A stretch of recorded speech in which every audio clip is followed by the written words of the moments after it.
Video में मैंने आपको कक्षा 10 का ही 8वें पाठ का प्रथम भाग समझाया था, पद नंबर 1। आज ये दूसरा पद लेकर इसी चैप्टर का मैं आपके सामने उपस्थित हूँ। तो ये भी नागार्जुन का लिखा हुआ है, ये उसी जो कल और आज कविता है उसी का शेष भाग है। तो आपने जो प्रथम पद पढ़ा था उसमें कवि ग्रीष्म ऋतु का वर्णन कर रहा था। वर्षा ऋतु में तो वो वर्णन कर रहा है, और जो कल उसने लिया है, किसको लिया है? कल ग्रीष्म ऋतु को लिया है। वो ग्रीष्म ऋतु का वर्णन कर रहा था, और ग्रीष्म ऋतु में जैसा माहौल होता है, जैसा वातावरण होता है, उसका वर्णन उसने प्रथम पद में किया था, जो मैंने आपको समझाया था। अब जो इसने लिया है यहाँ पर और आज को, पहले कल को लिया था, अब यहाँ पर लिया है आज को। तो आज के अंदर वो जो वर्णन कर रहे हैं वो देखिए आप कि और आज यानी वर्षा ऋतु प्रारंभ होने पर ऊपर ही ऊपर तन गए हैं तुम्हारे तंबू। यहाँ पर कवि संबोधित किसको कर रहा है? बादलों को कर रहा है। बादलों को संबोधित करते हुए कह रहा है कि इस धरती के ऊपर आकाश में तुम्हारे तंबू तन गए हैं, यानी बादल जो है वो आकाश में छा गए हैं। तंबू तनने का यहाँ तात्पर्य ये भी है कि कोई आकर जब डेरा डाल लेता है तो उसको कहते हैं कि तंबू तरना, यानी वो आकर वहां पर निवास करने लगा है। तो यहाँ पर ये बादलों को संबोधित करके कह रहे हैं कि बादल आकाश में छा गए हैं, और आज छमका रही है पावस रानी। पावस वर्षा को कहते हैं, यानी वर्षा रानी छमका रही है।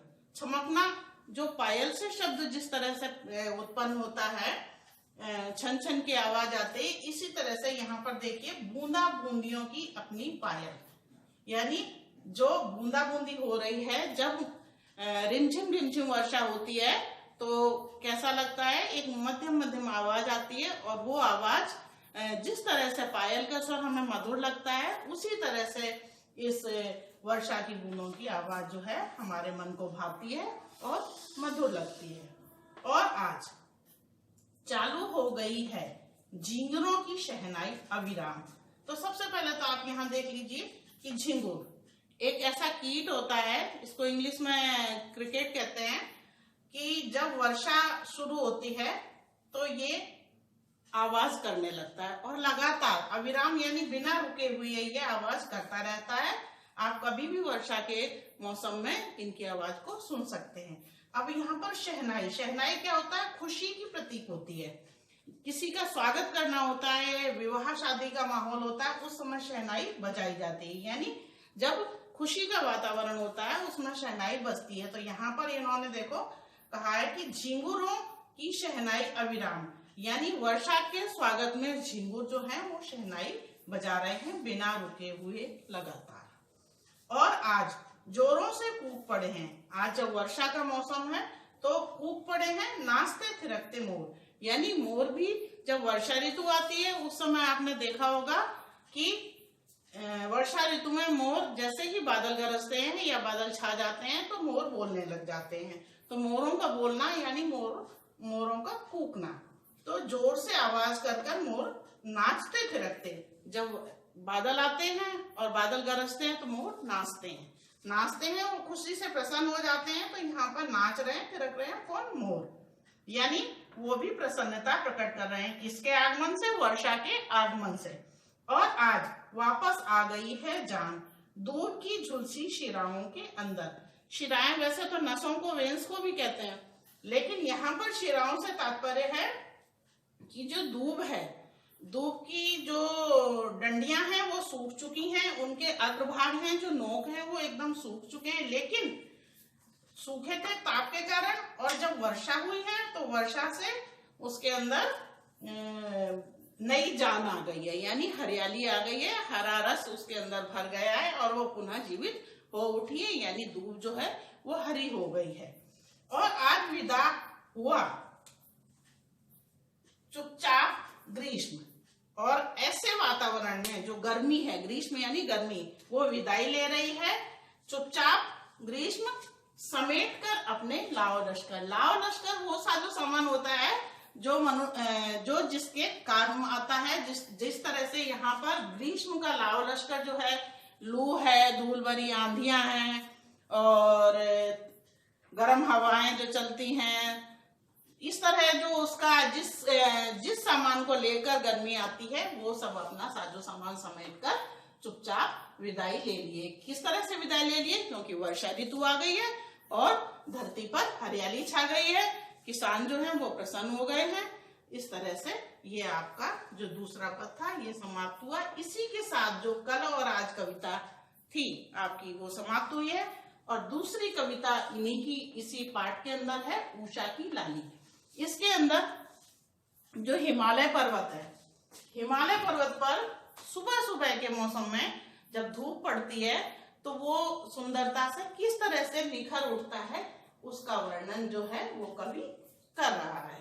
वो क्या कह रहे हैं कि उषा की लाली में, उषा किसको कहते हैं? सुबह को कहते हैं, निशा शाम को कहते हैं, उषा सुबह को कहते हैं।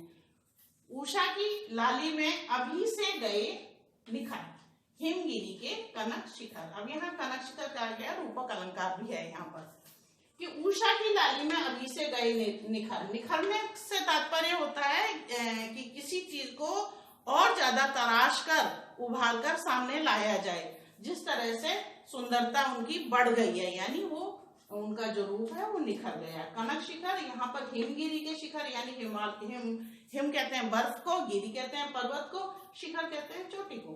तो जब सुबह सुबह जो सूर्य है, उषा की लाली यानी सुबह जब सूर्य निकलने को होता है और आकाश में लालिमा छा जाती है, उस समय जो बर्फ से ढके हुए पर्वत है यानी हिमालय पर्वत जो है उनका रूप जो है और भी ज्यादा निखर कर सामने आया है और सुंदर दिखाई दे रहा है।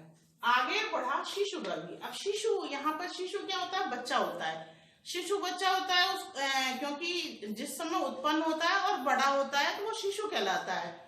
तो इसी तरह से जो सूर्य है यहाँ पर जब सुबह सुबह निकलता है और आकाश की तरफ बढ़ता है ऊंचाई की तरफ, तो उसको शिशु बोलते हैं। उसी की उपमा यहाँ पर दी गई है कि शिशु रवि जो है वो आगे बढ़ा यानी ऊपर की तरफ आ रहा है। बदली छवि, बदली छवि। और जब शिशु रवि आगे बढ़ता है तो जो अपनी जो धूप है वो लालिमा जो है वो और ज्यादा थोड़ा सा परिवर्तित होती है, अपना रूप बदलती है, तो जो छवि है वो बदल जाती है। यहाँ पर कवि ने इसी चीज का वर्णन किया है। देखता रह गया अपलक कवि, और इस बदली हुई छवि को कवि जो है अपलक यानी बिना पलक झपकाए देखता रह गया। उस सुंदरता को देखते हुए वो नहीं थक रहा है, उसे लगातार देखता जा रहा है, उसे वो सुंदरता इतनी भा रही है। डर था प्रतिपल, कवि के मन में डर था। किस चीज का डर था? प्रतिपल यानी हर पल। अपरूप यह जादुई आभा, यानी ये जो जादुई आभा है यानी जो सुंदरता चारों तरफ फैली हुई है सूर्य के ऊपर आने से, जो हिमगिरी के ऊपर जो सूर्य की किरणें पड़ रही हैं उससे जो सुंदर दिखाई दे रहे हैं, उस जादुई आभा यानी आभा कहते हैं कांति को, चमक को, उसकी सुंदरता को, तो ये अपरूप ना हो जाए यानी ये कहीं बदल ना जाए, अपना रूप जो है सुंदरता है वो कम ना हो जाए। जाए ना बिखर, जाए ना बिखर, यानी ये जो सुंदरता है कहीं ये बिखर ना जाए, इस चीज से जो है कवि अपने मन में उसे ये डर है, ये शंका है। उषा की लाली में भले हो उठे थे निखर। जब सुबह उषा की लालिमा जब फैलती है, उस सुबह के समय जो सूर्य की लालिमा फैली हुई है, इसी में भले उठे यानी अच्छे हो गए हैं, निखर यानी अपने रूप को और ज्यादा उन्होंने सुंदर कर लिया है। हिमगिरी के कनक शिखर, यानी कनक शिखर यानी सोने के शिखर। तो सोने के शिखर कैसे हैं कि जब हिमगिरी के ऊपर, बर्फ के ऊपर सूर्य की रोशनी पड़ रही है, किरणें पड़ रही हैं, तो उस समय वो इतने सुंदर दिखाई दे रहे हैं कि ऐसा लग रहा है कि ये पूरा पर्वत ही सुनहरा हो गया है। और इसी सुंदरता का कवि ने इसके अंदर वर्णन किया है। तो ये आपका 8वां पाठ समाप्त हुआ है और अगले पाठ के साथ मैं शीघ्र ही आपसे मिलूंगी। तब तक के लिए नमस्कार।